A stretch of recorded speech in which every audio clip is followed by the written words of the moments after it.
All right. Hey, what's up, everybody? My name's Aaron Kaufman. I'm the senior community strategist here at Santa Monica Studio, and I am joined today by our game director, Corey Barlog, Hello, everyone. and artist of the God of War comic series, Tony Parker, and author Chris Robertson. How you guys doing? Doing well, you? Awesome. So I know you guys are at home, cozying up warm in Portland. Corey and I are here. Corey's with the team finishing the game, though people are going to be listening to this after the game is done, hopefully. Is it warm in Portland? No. Warm inside. No. So, hey, why don't we just do a quick round of introductions here? We'll start with you, Chris. Why don't you tell us a little about yourself, your history, what you've worked on? Sure. Previous to breaking to comics, I was a science fiction fantasy novelist, wrote a bunch of novels and short stories.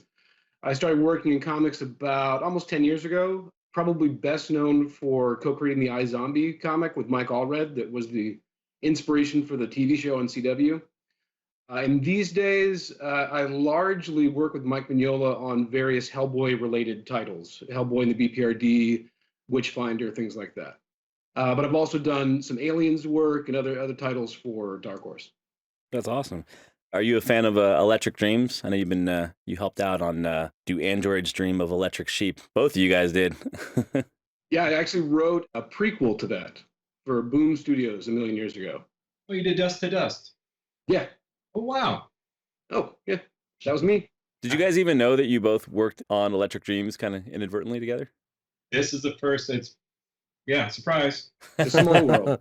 Very small world. Yeah, Chris, I know you helped write in the prequel, and Tony, you did the artwork for the actual comic series, the post prequel, so to speak. Seems like it's aligned in the stars. You guys came to work together on God of War. It was fate. Just like Kratos is. There you go. Tony, so I know you've done some work in comics in the gaming industry and elsewhere. Why don't you tell us a little about your history? I actually have my work in the industry. I used to do a lot of role-playing game splat book work. Where it's like shows a picture of an orc there in the corner of the page. I've been like 150 of those books. I've done 130 CCG cards. I've done a lot of Warhammer stuff, Fantasy and 40K, and that actually got me into comics, which was always my end goal. It's taken the long way around. And with that, I did some Warhammer stuff. And then with Boom Studios, I got into probably one of my best-known projects where we did a word-for-word adaptation of Philip K. Dick's Do Androids Dream of Electric Sheep. And for those who aren't familiar with that, that's the approximate base material for the movie Blade Runner. And so for that was 2 years. It was a wonderful experience. And since then, I've worked on a lot of licensed work, like I've done Conan, I've done Godzilla, I did a whole lot of Mass Effect. Also, I know I'm missing stuff in there as well, but I've done those. And then I've done 2 creator properties. I was lucky enough to do This Damn Band, a rock and roll supernatural rock and roll supernatural documentary thriller about a band that may have sold its soul to the devil with Paul Cornell. And then I did Mayday with the always wonderful Alex DeCampi, which is a early 70s pulp indie grindhouse style story. Neither are for kids, but they're both wonderful. They do sound kid friendly.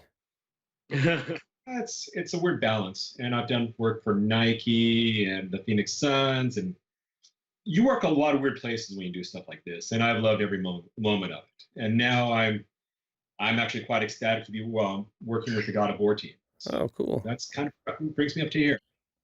It's crazy. Like, you both started out in something else and kind of ended up in comics. That sort of transition point. Tell me about that. I'm very, very curious. Like Chris, when you went from going from novels to working at comics, what was that first gig? And how did it come about? Well, comics was the job I wanted to get. And it's just, as a writer, it's extraordinarily hard to get those jobs. If you can't write and draw your own stuff, it's hard to prove you know what you're doing. So I basically had to establish my bona fides by going off and having an entire career as a novelist before I could get any of the comics editors to pay attention to what I was pitching them. And then it ended up being a friend of mine opened the door for me. My Bill Willingham, who did a book called Fables, basically offered me a fill-in gig. And I got to write one issue of one of his books. And then that led to me having conversations with the editor, which led to me getting other work. And then this is what I do for a living now. So connections with people, you're actually knowing somebody who said, hey, come in, write one thing, and that kind of one thing leads to another. Yeah, so it was an 18-year overnight success. So is it the same way from an art perspective? Like, Oh, absolutely. Absolutely. If you look at any of the artists out there, with rare exception, it's never everyone loves like that Jim Lee. I did 3 issues, I'm doing the X-Men, even though I did a whole lot of Alpha Flight. It's a big thing where, I mean, you got to prove that they can make money off of you.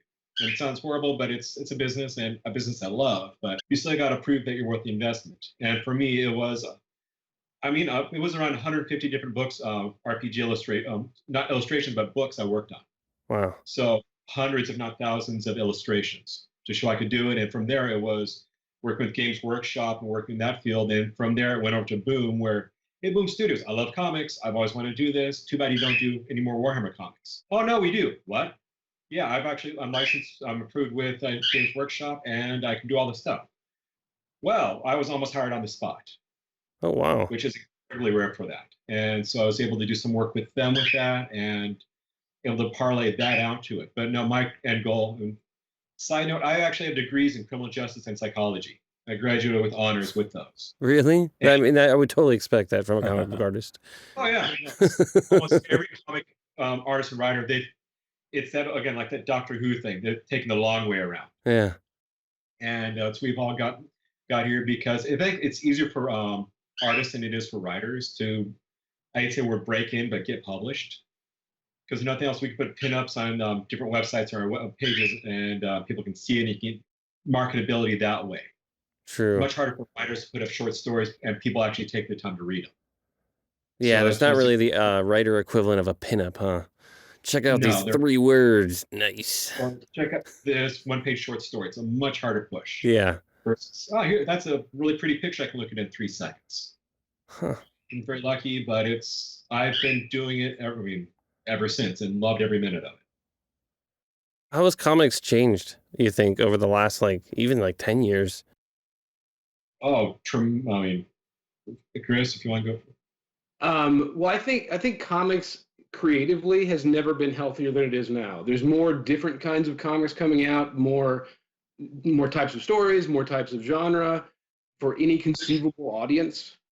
For a long time, it was kind of relegated to entertainment for kids, and then for people who continue to like the things they liked as kids as they got older.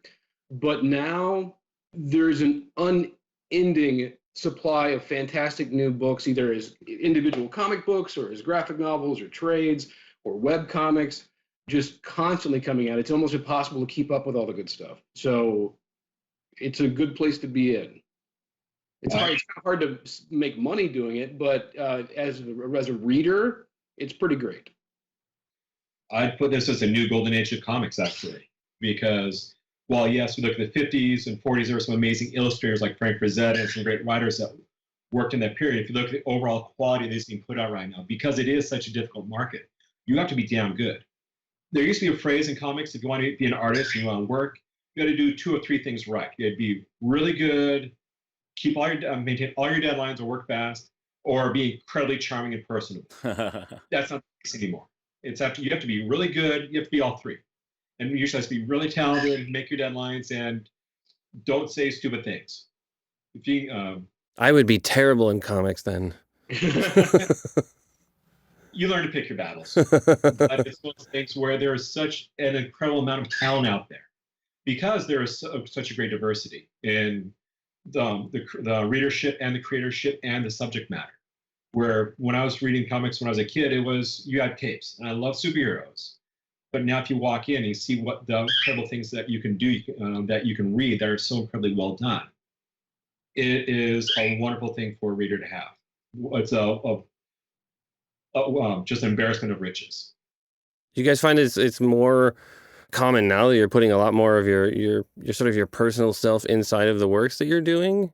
Like people's sort of desires to read books that are going a little bit deeper, digging farther in to sort of not just the human condition, but really telling stories that are, gravitating and resonating with people, as opposed to just, hey, great fight panel. Oh, I think that's definitely the case. And I think that as as it's moved away from having to fit into the confines of any particular genre to being a much more kind of open playing field. I did a spinoff of Hellboy last year called The Visitor: How and Why He Stayed, which was basically the story of this sad alien who secretly followed Hellboy around for about 60 years, falls in love, then it ends very sad. And I was just kind of writing this thing about dealing with mortality and grief and loss, and was surprised at how much it resonated with readers. Like, that was one of the things that got the biggest response of anything I wrote in the last few years. And it turns out I could make people cry with a story about a sad alien, which I didn't realize was a talent I had. So, yeah. For the art, I think there's just such a greater quality and a diversity of art, which I think is wonderful. Putting yourself into it, and a lot of it for me is whatever the script is. With that, there's expected a wider range of acting talent required to draw it, where it used to be you had your 3 angry faces, and that's all you need to draw for comics. And your girl with the pouty lips, and you're good. Now you have to be able to tell a good story is required. And for that, you have to put a lot of yourself out on that page as well. But I think it's absolutely wonderful that we have the opportunity for that, where we have grown as a community to allow for that diversity. So what did you guys do to get in the head of this book? Well, it was funny when Dark Horse first approached me. I had just finished reading Neil Gaiman's Norse mythology. It's his kind of like his interpretation of Norse myth that came out last year. And I'd always been obsessed with Norse mythology since I was a kid. The Delaire's Book of Norse Gods and Goddesses I would check out from my elementary school library constantly, so much so that I eventually just had to buy a copy. So I already had kind of Norse stuff in my brain, and I was aware of God of War, but hadn't really played much of it. So I spent that weekend playing a bit of God of War 3, discovering I was really bad at it, and then spent like 18 hours watching other people play it on YouTube. And it was really interesting because, you know, through the course of the original games, Kratos is kind of a one-man Ragnarok for Greek mythology. And so I was really intrigued with the idea of then taking him and transplanting him into a Norse myth-like world and seeing what would happen. I'm a huge fan of the game. When I was approached, like, hey, Tony, how would you like to do this? I had to change my pants. I'm such a, I've played through 1, I've played through 2, I've played through 3. I've got them all. I've played through it was a hardcore. This one was like, every once in a while you get like those little dream cakes that just fly in your lap, like, have you heard of this? Shut up and take my money. I will do that. Oh, you're paying me for this? That's even better. Because I'm just an absolute ecstatic fan. I'm right now debating which of like the special editions I want to get, kind of thing. Because I absolutely love, and then for me, one of the biggest things is seeing like all the preview stuff for the 4, where it goes from, as much fun as I love the smashy bashy and over the top action and violence, which is incredibly fun in its own cathartic way. For me, realizing now he's a bit older, he's the parent, he's the father, he's got those he's that old exhausted soldier, and being a part of that where it's not just smashy punchy, which is incredibly fun to draw, but be able to bring out that pathos, that energy, and that emotional quality of having to deal basically PTSD, a demigod. Yeah. Just like that, I think just made it that much better. Corey, this story of this takes place between, the end of God of War 3 and the beginning of our game in a very, very vast timeline that is sitting in your head. Tell, the fans out there a little bit about kind of the timeline of where the story takes place. Who is Kratos right now? Where is he? So this is kind of leading up to the beginning of the game. We have like you said, we have a huge period of time where I'm leaving it as open as possible to allow us to start exploring all the different things that have gone on with him. Because you mentioned, Tony, the PTSD, and there is a lot of that, like with Kratos after having left Greece. Spoilers to anyone out there who doesn't know this, but having sort of destroyed the entire pantheon of gods, he is spared, and spared really makes it seem like it was a good thing. And honestly, he was sort of denied death. He's searched for that his entire career, if you will, as a demigod and Spartan, and has been denied it all along. So he's kind of this cursed warrior like Cain from Kung Fu wandering the earth. And he wanders for a long period of time. And in a parallel to either, the sort of post-trauma or even kind of like hitting rock bottom as an alcoholic, right? Like to me, that period of time between God of War 3 and the beginning of this Norse era is him truly finding what rock bottom feels like, truly understanding that what he believes he wants is to be away from everybody. He wants isolation. He needs to get away from people because people have brought him nothing but misery. And in that period, he kind of discovers a lot about himself. And during the comic, we're actually in the Northlands. We're actually building up towards the time period right at the beginning of the game.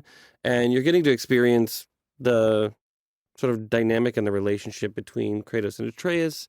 You're getting to see a bit of the prehistory, I guess, of Kratos.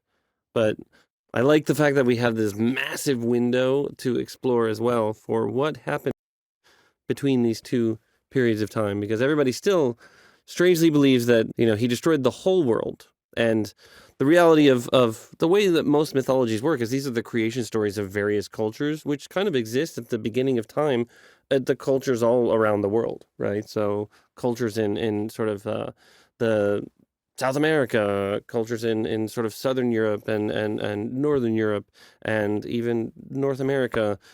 These are all kind of stories that they're telling at the beginning of their worlds, and their worlds are their worlds. So their area really feels like that is the entire world. The world serpent inside of Norse mythology is said to go around the entire world, but it really is encircling what their world is until the Viking era, which is actually many, many, many hundreds of years after the story that we're telling in God of War. They were not as seafaring, so they were not really stretching out as much and exploring, but a lot of the gods, they could connect. So there is actually interesting references in Greek mythology about how certain Norse gods had made connections. Chris, what was the biggest challenge for you in writing a specific moment in time related to Kratos battling his rage, at this point in the timeline? Well, I was fortunate enough to get a couple of meaty documents sent over from you guys, kind of outlining roughly what goes on in that span between the previous game and this, and a little bit about what is going on in Kratos' head at this point. But it wasn't until somebody used the analogy of recovering alcoholic, ordering a drink and sitting in a bar staring at it to prove that he didn't need to drink it. Then it clicked for me. I understood what he was doing. And then I understood what our story needed to be. It needed to be him basically going out and trying not to get angry, putting himself in a situation where by all rights he would lose control and then try to maintain control. And that really informed both this Zero issue and ultimately where we're going to end up going in the next 4 issues. Everybody who's listening to this right now has probably read it or gotten to the end of it, and in the end, he fails. And from a storyline perspective, not really spoiling where this comic goes next, I think for you and Corey, why is it important to his character this moment that he fails? Well, for me, it was that, because I'm a parent, and here's Kratos with a son, and in one of those documents I was sent over, one of the conversations that we had, there was this note about Kratos not wanting his son to follow in his footsteps, not wanting Atreus to be the kind of person, the kind of man he was. And so he needs to start that arc at a place where he's not there yet. He's not ready to embrace his parenthood entirely because he's not ready to be the person that he thinks he needs to be, it seemed like. And also, if you do this story with him conquering his rage, there's not a whole lot of place to go after that. I mean, emotionally and psychologically, that was where the really interesting stuff to me was. So he kind of had to lose this time out, so we'd have somewhere to go from here. Yeah, it's interesting because, I always quote that Pixar stuff where they're talking about the 20 rules of storytelling, and it's like all the animators and writers had collected over the duration of time that they've been working, all these kind of little bits of information that they picked up. And the number one thing on that list is this idea that you never root for the hero because they win. You root for the hero because they lose and they get back up, right? And it's so, I mean, it's not only is it just completely human, but it's also like we go through that so much in our lives. And I think even as parents, like all you do is fail as a parent, like constantly, because there's literally, I haven't done anything right, any of the parenting things. And then, 1 out of, 5 months, one choice out of 5 months, I do something right. And I'm like, yes, it's a big victory. And that victory feels amazing because of all the failures that preceded that. And I think the interesting thing about Kratos is this concept of he's had 10 years, 8 games of, really intense character growth towards being this bastard, right? This anti-hero. And he's going to need a long period of time to kind of get to a point where he has any sort of confident, good decision making, right? Like, I think that's a thing you got to earn. And I love the idea that you're rooting for him, not because he's succeeding, but because he's failing and he realizes he's got to keep trying no matter how hard it is. You just got to keep pushing forward and trying. So Tony, let's talk about the artwork, related to this side of Kratos, where we're getting a real good look at, a solemn Kratos and then a Kratos who's about to start trying to control his rage.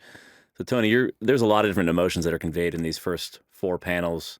What were the challenges and what was inspiring to you to kick this off? Well, for me, the inspiration was the character itself, because he is such, I don't want to say damaged character, but such a, I will go damage actually, because he's got so much more that he has to deal with, so much to process. So there's such a wide range of emotion allows with it. But it was really just incredibly fun. It was just really one fun thing, just have that subtle setting, almost like a Japanese decompressed storytelling where you can just kind of ease into it, where it's not the automatic him jumping in. It allows for a story built into it so you can absorb into the character.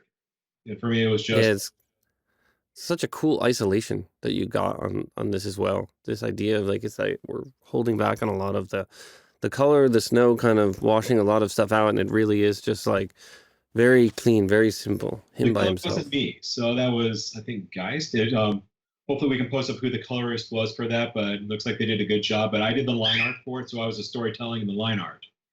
But I want to make sure that I'm not taking any credit from someone else with that. So, but he did a beautiful job really allowing those reds to pop out, so that bright rage still is fiery in the cool snow of everything else. Yeah, but even that detail in the first panel of really kind of, it's just a very interesting sense of isolation. So much about the game is about him being separated from everyone, and just like being able to start it out in that sense of like, wow, he's not even connected at this point to his kid. It feels even that he's not connected to the world. And actually, I don't know, I'm jumping ahead on this, but the last page there, where he's quote unquote victorious, that's actually my favorite part of it, because if you look at I try to put his body position. So it's not victory, he's lost. And he knows it. Where it would be any other story, action situation like this, almost any other person, it would be a grand victory for what he's done with this. For him, it's a failure, because he was maintaining the rage. And for me, it was those moments. Hopefully I didn't jump ahead, but I just felt it kind of balancing there. But I loved how Chris allowed me to put that opportunity in there to show that great, and I pulled it back so you have just that silhouette, the feel of just an absolute abject defeat, which for me was incredibly fun to draw. It's great too, because you think about it in the previous games, that was, you're right, that victory point. That is the sort of action shot that shows like, check it out, he's really badass. He's killed all these people standing on these bodies, but to represent the idea that no, actually that is the failed point, right? He looks badass, and that is where he failed in his task. And even the composition of it, I try to put it where he's standing on the hill, but he's standing alone. Everything else is pulled away and isolated. Even the landscape around him is receding away from him. It's pulling away. The characters, as they're strewn around, are pulled away from him. So everything about it is, it's like they know he's lost as well. We're on a subconscious, on a compositional level, where everything has that pull, where he has that isolation. And I think that was just a wonderful shot for me to, hopefully I didn't steal from someone else, because I had fun with it. Chris, Kratos is a man who can be short on words, which sometimes can make it challenging, to tell a story. especially in, the first few lines here, I search for a challenge. Just as a writer, to convey those emotions and find the perfect word for every line. How challenging was that for you, and how did you feel about that? Well, it was definitely a challenge at the outset to figure out how are we going to convey the emotional information beyond just what you can see. Like, so there was debate initially as to whether there would be, should we have some sort of narrative captions? Because in the previous games there'd been the conceit of someone telling this story after the fact. So played around with that idea, but pretty quickly we settled on the idea of first person narrative captions. And then, yeah, as a guy who is pretty stoic and whose dialogue is usually, right before and during fights, it was kind of difficult. It was a little difficult to capture his voice. But luckily, you guys sent over a number of pages of the script of the game, and that really helped me kind of focus in on, okay, what are the rhythms and cadences of this guy's voice, and what are the least number of words we can use to convey what he's thinking and feeling in the moment. So what was harder, Corey's feedback or actually writing this? No, the feedback was immensely helpful. I mean, with a situation like this, particularly, creating something out of whole cloth, that's one thing, but coming in to someone else's sandbox, basically, I like being given as much direction and restriction as possible, because then that lets me know where are the creative ways you can kind of build a story around this. Whereas just staring at a blank page is pretty daunting. So no, that was all very, very appreciated. That was a really difficult task for us on every single one of the games too. Like trying to figure out how to get Kratos to emote and communicate, but still stay in the voice of him. I think even now, like we're on the eighth or ninth game, and man, it's still hard. And we still struggle with it. The beginning of this game, changing him to being a dad that's more present, we had times where the team was telling us, man, this is depressing playing this game right now. It's like a child abuse simulator. And then we're like, oh, okay, so he's too stern with the kid. All right. So then we correct and come back, and he's like, oh, he's terrible. He's like Qui-Gon Jinn. He's just so like calm and peaceful and just like, very zen. And it's like, all right, cool. So we overcorrected that way, and just kind of trying to find that middle ground to where he can actually communicate, but also still stay true to, who he is. And we kind of ended up in this situation where he kind of makes a sound like a grunt, and then we put in sort of parentheticals what it really means. And we ended up with like I'm not getting like 50 or 100 different grunts that meant different things.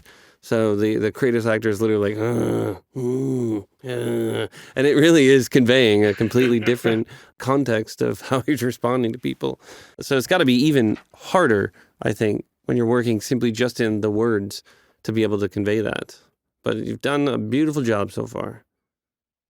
Well, luckily, I can lean on Tony pretty hard to convey a lot of that information visually, both in terms of the way a panel is composed, like, is the character small and isolated, or menacing, and then also just in terms of the acting, the facial expression and postures and things like that.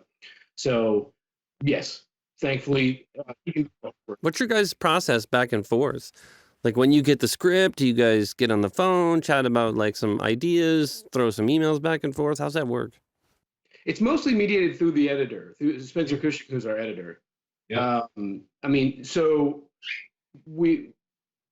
Tony, have we talked in directly about this? I mean, we talked in person once or twice about it. Mostly just, hey, you're working on this too, and that's about it. So. Yeah. And you're my neighbor. Yeah. You're down the road. But no, it's again, we get it from editorial, and sorry for jumping in, but for me, it's I get a script, and thankfully he gives me a great script to work with. So there's very, very, very, very little ambiguity about it. There's no like, what's going on here? Both everyone down at your studio over at Spencer, everyone at Dark Horse is. By the time he gets to me, all that's been solved. So I just have to go in and focus on the fun part of telling the story. And I'm given a wonderful script where I can look at it and everything fits out perfectly. I can see where the pacing is for everything, so everything's equally balanced out. And I work on the subtle nuances of how the panels are laid out and how the different, like how much of an expression do I want to zoom in or pull back. And they've actually been really Some comic scripts will tell you this is 4 panels and this panel is a quarter of the page or half a page. They'll go every single little thing. And with this script, it's much looser with that, where it's panels 1, 2, 3, 4. This is what's said. Here's what happens. And I'm ecstatic that they trusted me enough with it, where I can go and do the layout. Then I'll send that layout back, and that'll go back to Spencer and Dark Horse, and they'll look at it. Does it make sense? Okay, it makes sense. They'll send it down to Santa Monica Studios, and you'll look at like, this is great or this is crap, fix this, and which has been more the great than the crap, so I appreciate it, but I also greatly appreciate the crap parts as well. And then goes from there to I do everything in a loose pencil, then a type pencil at full size, then I ink it, and by each one of those has an approval stage to make sure that we're exactly where we need to go. And I want a side note here. Thank you to everyone at Santa Monica Studios for your patience with me getting Kratos' face. Yes, I will admit, it took me a little while to wrap my head around it, and they sent me all sorts of wonderful reference on it, to the point where I've actually, the next year, it took me to get like the new little action figure that came out. So it's already got it. I picked it up on Amazon. It took us the same amount of time. It took the first year we rebuilt his face over and over again, going, why isn't it looking right? We made Kratos. How do we not get it right? It's hard. And I appreciate your patience with it. And to all the other people, all the men and women down there, I really appreciate it, because it's your sandbox. I've been here at that point, it was a couple of weeks. You've been there for a couple of years, and here I am just figuring baby. Well, thank you. Thank you. I want to make sure that I really appreciate it. But that was really making sure that we get it right for everybody. Because I'm a fan, I want to make sure everything's right as well, because it throws us all off where that's not Kratos, that's a guy with a beard. Not quite. Yeah. So we'll always go through with that. There's always a bunch of back and forth with the process there, but always making sure that we're going for whatever the best possible product is. Sort of on that note then, maybe it is this biggest challenge on this thing so far. The hardest point for you. For me, it was the faces. Yeah. What about you, Chris? I mean, for me, yeah, probably it was the cracking the narrative captions, as we said, because anytime that he's interacting with another character, I feel like I know who this guy is. I know how this situation is going to go down. We carried over the conceit that basically Kratos doesn't speak the same language as nearly anybody he encounters. So Atreus has to translate for him, and if Atreus isn't there, it's just gibberish to him. So it's actually, they're saying things. If anybody wants to track down what that rune font is, you can translate it. There's no great mysteries in there, but you can usually tell from context what's going on, what it is they're trying to communicate to him. But yeah, that part was easy. His internal monologue was difficult, but yeah. Was there sort of a great aha moment for you, Tony, when you figured out the face? No, I'm still working at it. It's still like a constant undertaking. I want to get it right. It's one of those things where I'm having the hardest part with his beard, of all things. It's the eyes are okay because he's got that deep saw, and I can't get any sleep PTSD, dark circles under the eyes. Yeah. Nose is up, it's very sharp, straightforward.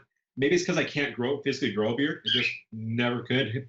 Puberty only hit the voice, and that's it. No face. I shave out of principle, so maybe it's a jealousy thing. But it's one of those things where cracking that beard, I'm getting closer on it. He could shave in issue 2 and then grow it back in issue 3. Right. And, just to make it easier on Tony for a moment. I tried. They said no. It doesn't match the IP. But no, that's the one thing I'm still getting with everything else. The good thing is I'm not as big as he is, but I'm a larger guy. So therefore reference is easy for a lot of the figure stuff. Now I figured out I just got to go through and take the photo reference. It's for the readers, I'm about 6 foot 225. And I do a lot of weightlifting and those like obstacle races. So I'm in pretty decent shape. No Kratos, right? But still. Kratos is like what, like 7 feet, 300 pounds? I don't know. It's insane. Yeah, no, I can fit on my bed. Yeah. No, it's one of those things where I'm approximate enough. All I have to do is shrink my head down, and it's close enough. But getting that head and especially that beard. Yeah. When you get at weird angles, that gets me every time. Crazy. So thank you for your patience. Absolutely, man. Absolutely.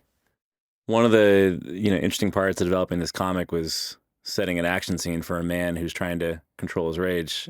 Tony, on the art side with these, there's kind of like an A and a B to these. There's the A where he's trying to control, and there's the B where he's just unleashing. How did you, get the motion for these and the reference and figure out how to depict these scenes for something that's such a hallmark of the God of War franchise? I just try to keep the page composition as flowing as much as possible, where there is no stops. Because anytime he's talking or he's reflecting or he's having conversations where it's calm, I try to keep him as a very stable, solitary based figure, where he's standing on the ground, 2 feet flat, he's sitting down, everything is over center of mass.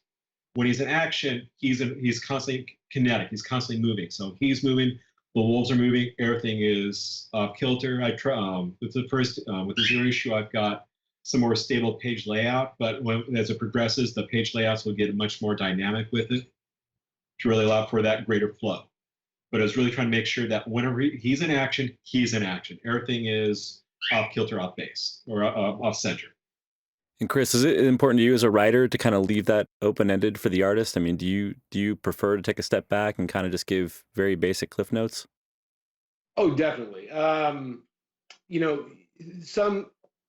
Some writers do include a lot of kind of stage direction, but I know that any artist I'm working with is better at that piece of it than I am. So what I'm providing is kind of a bare amount of description to act as context. Like here's the vital information that's happening in the scene. You can figure out the best way to stage it. So in a situation like this, it's like, okay, there's 3 wolves, they're doing this and this from panel to panel, and then in terms of things like how to arrange a panel or how to compose the page, I leave that entirely up to the artist. That's their bailiwick, not mine. Though I do have to come up with sound effects, which is often kind of the hardest part of my day, is figuring out what does this animal sound like when they're mad, or what does this thing sound like if it hits another thing. How do you do that? I sometimes I will listen to. You can find anything on the internet. So you can find a video of an animal making a sound and listen to it, and then I'll just try to render that phonetically, or just stand in my office and make weird noises to try to figure out how best I would render that phonetically. What is your favorite sound effect you put in this book? I always like the ones. It's I think, having grown up on the Adam West Batman, I like the sound effect that's just a word. So I think on the previous page here you have snap. On this page. Yeah. So it's kind of onomatopoetic, but it's also just a word. Yeah. So I think there's something about that feels very appropriate in comics. Maybe again because of Adam West. Yeah. Well, if it makes you feeling better, I will usually do that whatever expression that person. If I'm drawing this expression, I involuntarily will do that expression as well. Oh, really? So whatever it may be, I do that. But actually, if you can pull back to page 7 there, I want to. Like what I was talking about earlier with action, because page 7, where if you look at Kratos, he's off balance from the entire page. He's right, left, right, everything is swirling. But you get that last panel where he's trying to pose that it does not control me. Yeah. He's balanced. He's dead center there. So he's cycling shows that and then centering. Yeah. Right in the middle there. So that's something I deal with that. But was really again, love the game, but.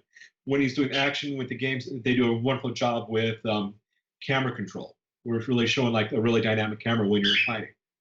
And I really want to help give respect to that as well. Yeah, these are great shots. Thank you.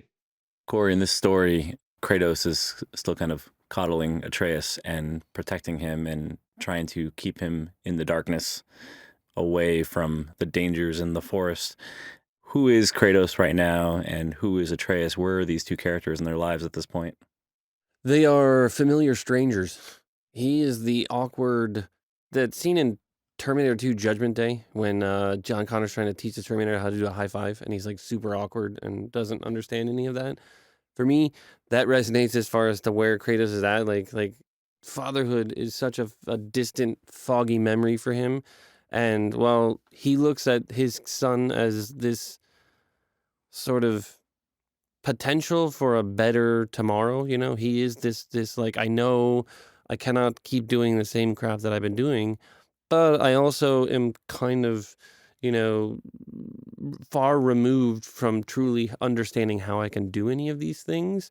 So he continues to struggle. I mean, through the duration of the game, he is going from that starting point of, I am not ready to actually undergo the transformation I need to make, but I'm sort of forced in the situation.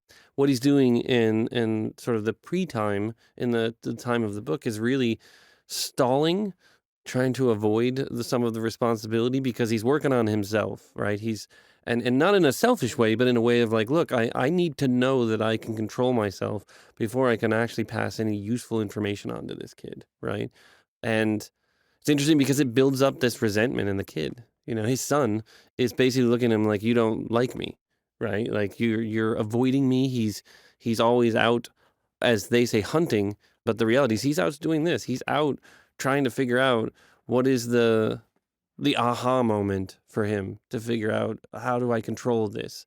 Because rage is at least in my mind, rage is this sort of this combination of the human and the god being contained in a single vessel. It is the side effect of both the unique individuals who Kratos was as a human, and then kind of what Zeus gave to him and making him who he is.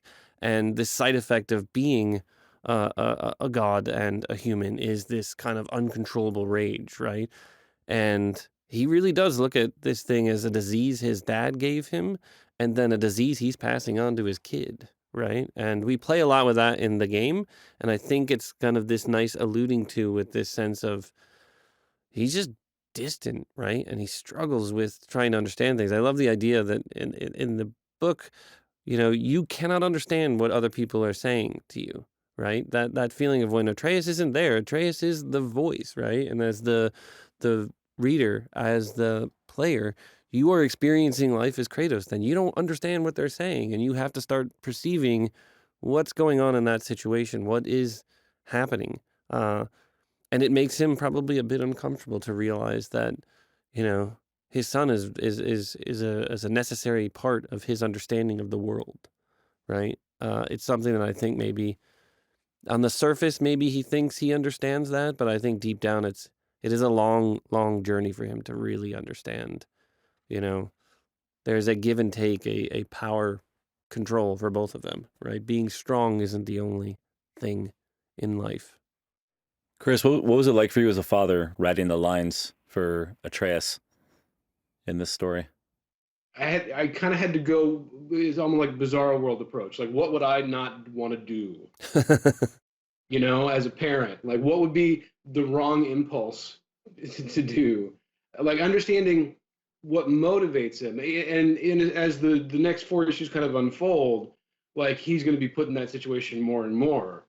And yeah, so I know my dark moments, like if I'm having, let's say, a stressful or bad day, there's always the temptation, if there's the slightest bit of annoyance, you don't want to like snap, you don't want to take that out on the kid. You don't want to like even be gruff or snap at a child, because they'll just think it's about them, right? They don't see a larger context. So yeah, his only and every interaction with his son is kind of the wrong choice. Is the one that is not going to be helping the kid. But I completely understood why he would be in that place, why he would be the one to make that decision. Yeah. I just want him to give his kid a hug, but that's not going to work as a story. But when he does, like that's an amazing moment, right? That's sort of like long earned. It's funny that like he does make all the wrong choices, right? He continues to make these wrong choices, but we can sort of relate to some of those because either we've been tempted or we've accidentally, we've had that moment of like, oh man, I wish I wouldn't have said that. I wish I would have been more understanding at that moment. And I think it's fascinating to see him struggle with that and to actually try to imagine yourself and actually empathizing and rooting for somebody that while you can enjoy Kratos from the previous games, he was never somebody you sort of rooted for and went like, you deserve this, Kratos. You deserve to kill a bunch of people for no reason or because you're really upset. But I mean, for me, I love that. I don't know if you guys have seen season 1 of Daredevil, the Netflix one, and to feel like you're rooting for Wilson Fisk, you know, to feel like you can relate to him, to feel like you can understand and go like, man, that is kind of sad. I feel bad for him. Like, that's amazing. That is an unbelievable achievement, I think, in any kind of entertainment form, to take somebody who would traditionally be not a person you would feel bad for, and you actually genuinely have earned that moment of like, all right, man, I'm rooting for you. You struggle, right? I think that's cool. Tony, I think two of the images that kind of, to me personally, speak, to what Corey and Chris are talking about on the final scene where Kratos is kind of standing, in front of Atreus. I think it's, he says, I venture into the woods to test myself, to face danger, and yet keep my rage under control. That image where there's like burning fire behind him, and it's almost like, I hate to say it this way, he's like almost like in about to be in an abusive state, but he's trying to control his rage from even getting angry at Atreus. Just as an artist, when you're reading that on the paper and you're figuring out how to draw this scene, and you don't want to make Kratos look like he's about to hurt Atreus in any kind of way. How did you feel drawing out some of those panels? It was tough because actually they one scene is not my initial layout, because some of my body positions I took them the rage a bit too far, where they actually had to tone down some of the body positions, because my first thought was, Kratos, he is full of rage, and they're like, dude, you went too far here. You have to tone it back a bit because he's angry, but he's not angry at him, and We've Garnet makes it look like he's angry at Atreus. So it's really that balance. But I also wanted to show there was that rage, there was that anger, there was that frustration, and it is, if it doesn't mean to happen, it's like you'd be mad, and like we talked earlier, your kid doesn't know that you're not mad at them. All they see is you're mad. And I wanted to show that even though he's not mad at Atreus, all Atreus sees in that, especially that panel, is this incredible god of incredible power, full of rage and anger, and that's what he sees. He's trapped by that. I really want to keep that silhouette in silhouette to show that even though it may not be intentional by Kratos, he is trapped by. He is surrounded. He's almost trapped by it. He's surrounded by it. You almost have a neat little victory there as well, because of the restraint. It feels like he could go to the place, I think, that you were originally drawing, that sense of like, wow, he's really almost angry. He's not angry at the kid, but he can't control that.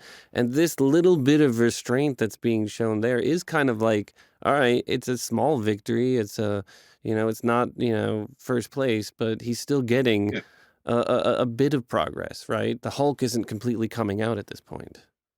Yeah, it was a tough one because of that rage.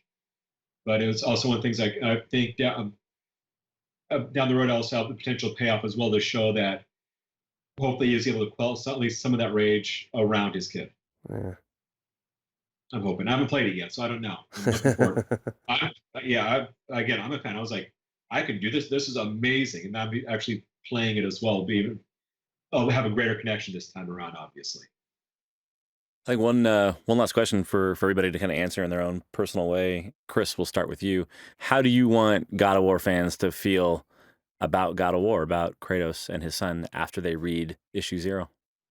Well, I think, set as it is, like pretty soon before the game, my intent was for it to be kind of like an appetizer before both the game and the comic. So you finish this, and then what happens next? Where this is where the characters are here, and then it's a nice opportunity to explore both in terms of the game and also in terms of the comics that we're doing, what follows from here and where the characters go. So hopefully enjoyed these pages and want to see what happens next, and then just go see what happens next. Tony, what about you? I really want the fans just have that additional immersive experience with it. Because I've worked on properties before where the fans come up and it's that much more of something they love. And that's my biggest thing with them, is I want them to enjoy it.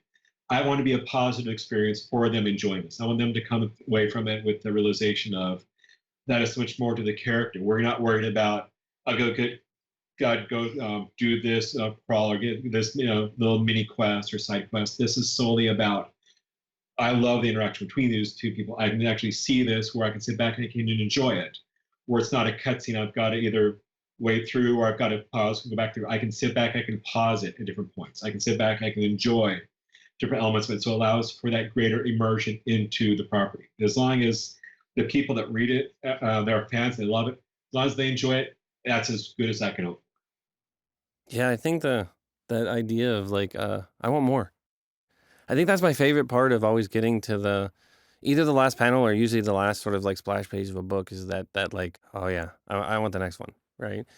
It's that same weird, addictive kind of binge watching thing I have going on with TV right now. I had a difficult time following books week to week or even month to month because I wasn't patient. I would like want to get 4 or 5 of them and then kind of binge read. So this is probably a similar thing. It's like I would be wanting issue 0 and then all 4 so that I could just sit down and boom, bang through all of them.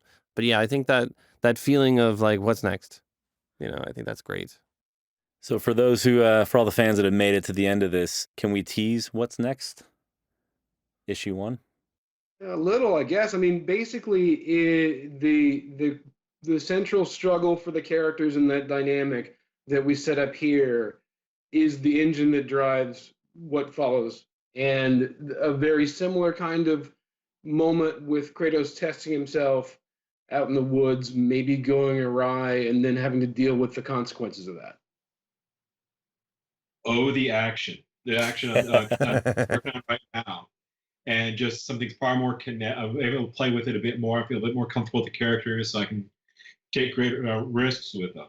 And it's something where I'm just pushing the action on it that much more, and there's a bit more of a dynamic, so I can really push that storytelling. So this is a great first hit. But after this, you'll start itching and jonesing for more, just because there's so much more with the wonderful script that Chris gave me, as well as the action that everyone allows me to play with this, as well as the interpersonal dynamics. So it's just, I'm in the middle of it right now, so I'm really kind of giddy. So that's kind of what you're hearing. That's awesome. Yeah, I can't say it any better, so I'm going to leave it at that. Well, I want to end it on 2 notes. One, by thanking Chris and Tony for an incredible job, and we are very excited to continue this series with you guys in the future. I want to give a huge shout out to Dark Horse Comics for picking our IP up and publishing and being along this journey with us, and definitely to our equal partners, colorist Dan Jackson, lettering John Rochelle, and of course the great EM Gist on the cover art, who we are very excited to see what he does next as well. So thank you once again, and we look forward to working with you guys in the future. Thank you. Thank you guys. This was amazing. Thanks. Thank you. All right. Hey, what's up, everybody?